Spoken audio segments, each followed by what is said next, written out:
In a world where might often makes right, imagine a thief who defies the norm, pulling off the largest heist in Japan's history without so much as a raised hand.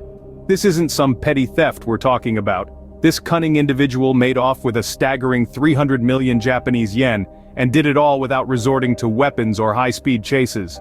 Buckle up, because the investigation that followed this monumental theft is something you won't want to miss. Welcome, newcomers and old friends alike.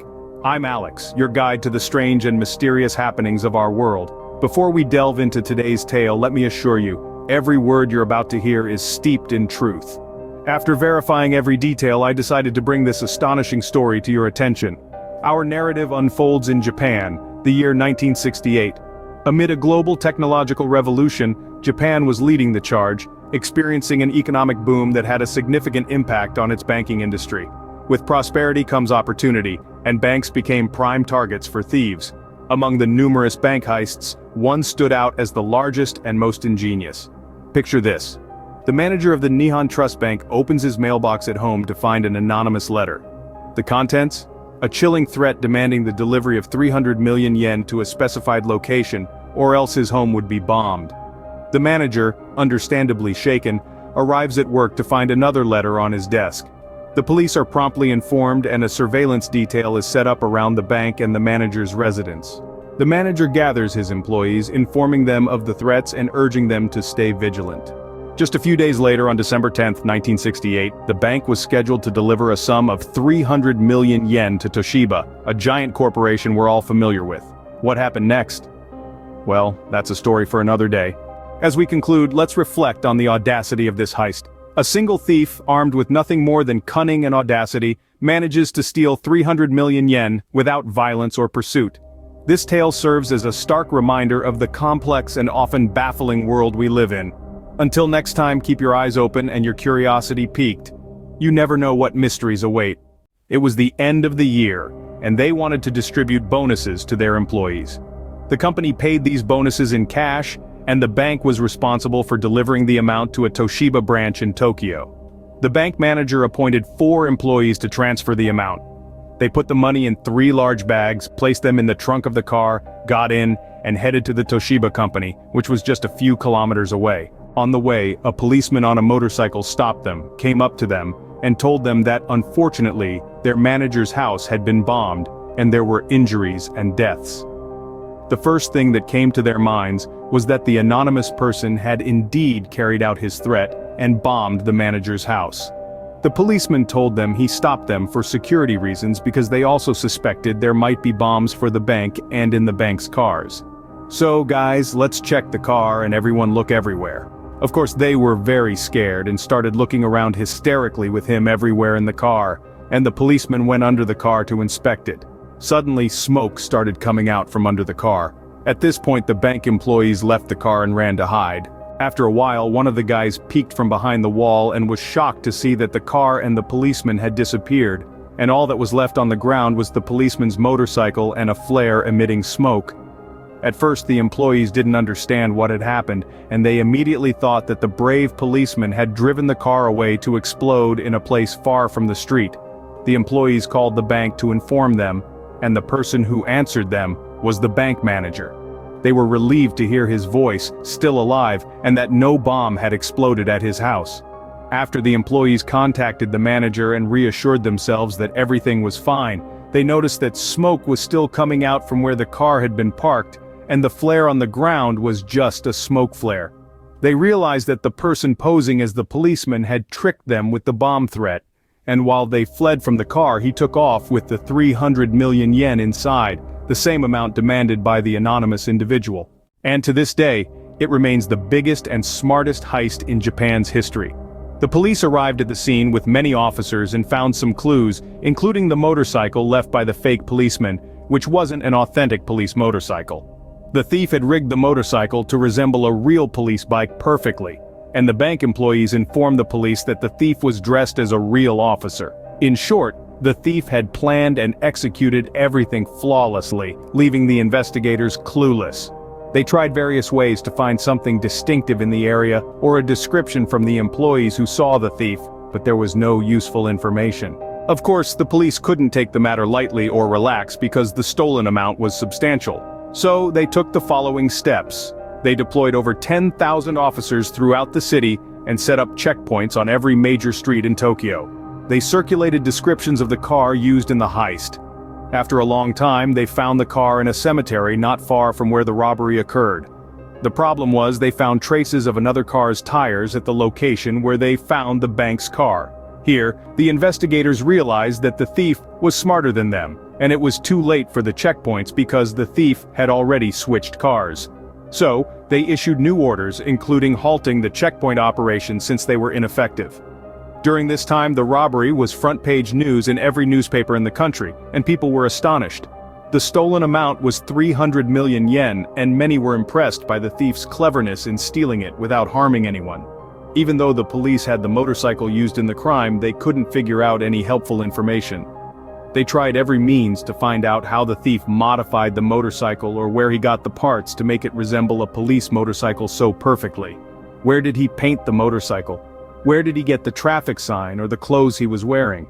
The investigators left no stone unturned, but there was no result.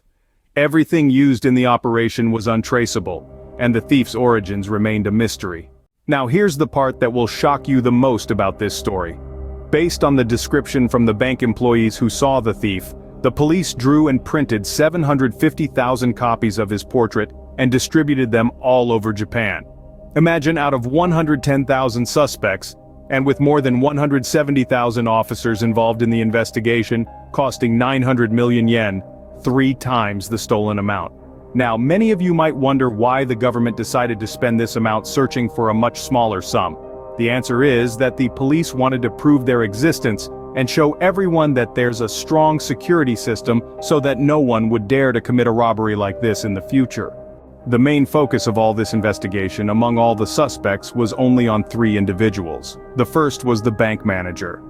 Of course, the police didn't directly accuse him, but there was a lot of talk around him suggesting that he was the mastermind behind the whole thing. The transfer operation to Toshiba was supposed to be confidential, known only to him, a few employees and officials from Toshiba. As you noticed, the car that was supposed to receive the amount wasn't secured by security cars, even though the amount wasn't small. How did an outsider know all the details? How did he know that there was an amount to be taken from the bank and delivered to Toshiba on that specific day? Add to all this that during the police's surveillance of the manager's house, the letters kept arriving, and they couldn't figure out where all these things were coming from. The bank manager was put in the spotlight, and everyone was talking about him being the one who did it. But the police couldn't prove the charges against him because there was no solid evidence. The second suspect, Takina Shuji, had a tragic story. He worked as a taxi driver. The reason he was accused is that he lived near the bank, and there was a resemblance between him and the sketch drawn by the police. The police claimed that he had driving skills because he was a taxi driver, but they found no evidence against him. However, during the investigation, it leaked to the media that he was among the suspected individuals.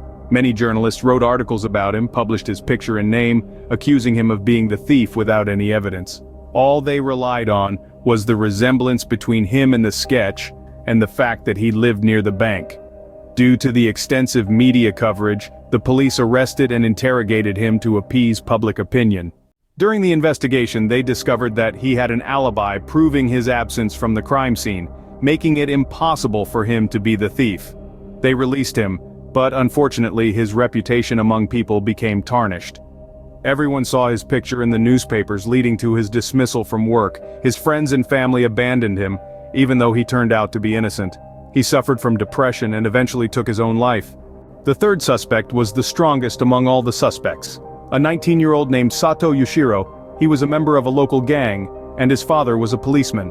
The young man had a record of suspicious thefts, and the police suspected him because the thief stole more than one car during the operation.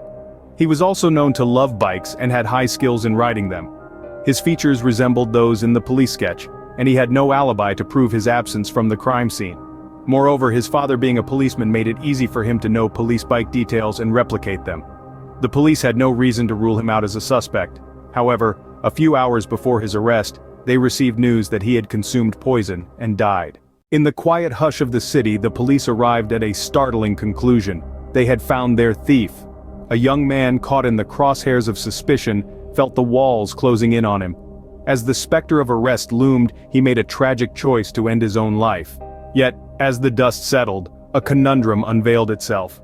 No money, no evidence, nothing was found at his residence to confirm his guilt. The plot thickened. The police began to contemplate other possibilities. Could it be that his father, a member of the police force himself, murdered his own son to evade scandal? Or was it the gang he was part of? Had they all dipped their hands in this murky affair and decided to eliminate him when they heard the police were on their trail? This theory gained traction when the police discovered that the gang members had recently upgraded their lifestyles. New houses, new cars. One of them was arrested, and a significant amount of cash was found in his possession. Could this be a portion of the stolen loot?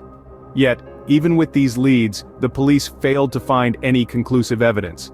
7 years later, in the frosty December of 1975, the police announced the termination of the investigation. No conclusion was reached. The mystery persisted. Fast forward to 1988, 20 years after the incident, the Japanese law would have absolved the thief of his charges. He could have come forward, revealed his identity, but he did not. The thief never confessed, and the case remains unresolved to this day. An enigma, a riddle. Who do you believe is the true culprit? That concludes our mystery today. I hope it has intrigued and entertained you. A heartfelt thank you to everyone who has journeyed with me till the end. If you enjoyed this tale, show your support by liking the video. If you haven't subscribed yet, do consider clicking the subscribe button and turning on the notification bell.